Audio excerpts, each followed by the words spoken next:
Welcome to PsychWSigmund, the podcast where we explore the fascinating world of psychology and its relevance to our everyday lives. I'm your host, Sigmund, and today we're going to delve into a crucial concept that can have a significant impact on our mental health and well-being: learned helplessness.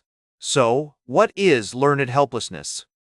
In simple terms, it's a psychological state where an individual feels powerless to change their circumstances, even when they have the ability to do so. This concept was first introduced by psychologists Martin Seligman and Stephen Meyer in the 1960s, who discovered that animals, when subjected to uncontrollable shocks or stressors, would eventually learn to be helpless and fail to take action to escape or avoid future stressors. The theoretical background of learned helplessness is rooted in behavioral theories, such as classical conditioning and operant conditioning. According to these theories, our behavior is shaped by our environment and the consequences that follow our actions. When we experience repeated failures or uncontrollable events, we may learn to associate our actions with a lack of control, leading to feelings of helplessness. One of the key researchers who contributed to our understanding of learned helplessness is Martin Seligman, who conducted extensive research on this topic. His work showed that learned helplessness can be induced in both animals and humans through various means, including repeated exposure to uncontrollable stressors or trauma. Other notable researchers, such as Albert Bandura, have also explored the concept of self-efficacy, which is closely related to learned helplessness. Research on learned helplessness has yielded significant findings that support its relevance to human psychology.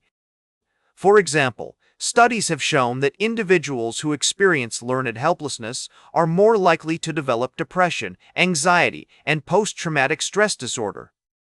Additionally, research has demonstrated that learned helplessness can be overcome through various interventions, such as cognitive behavioral therapy and mindfulness-based therapies. So, how does learned helplessness manifest in real-life situations? Let's consider an example.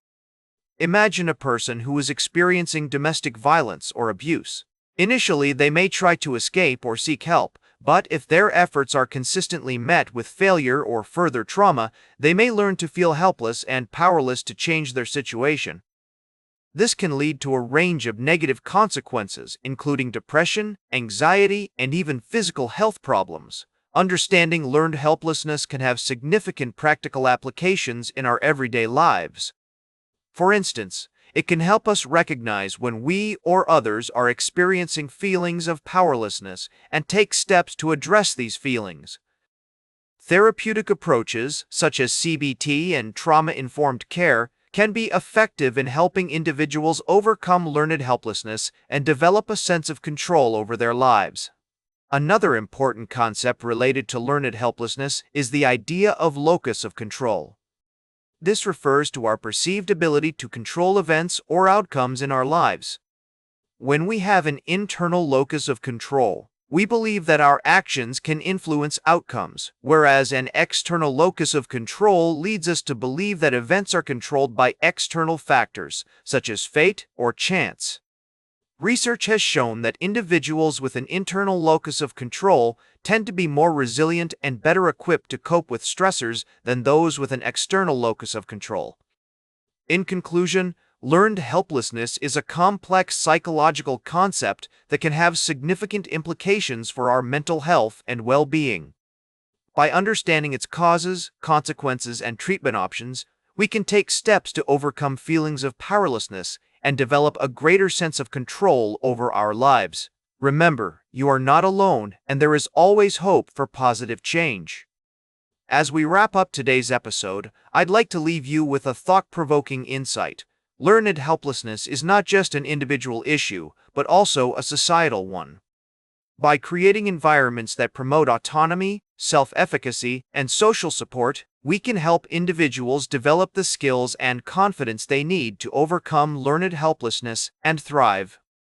That's all for today's Psych with Sigmund. Remember to like, share, and subscribe, and until next time, may your ego find balance between pleasure and reality.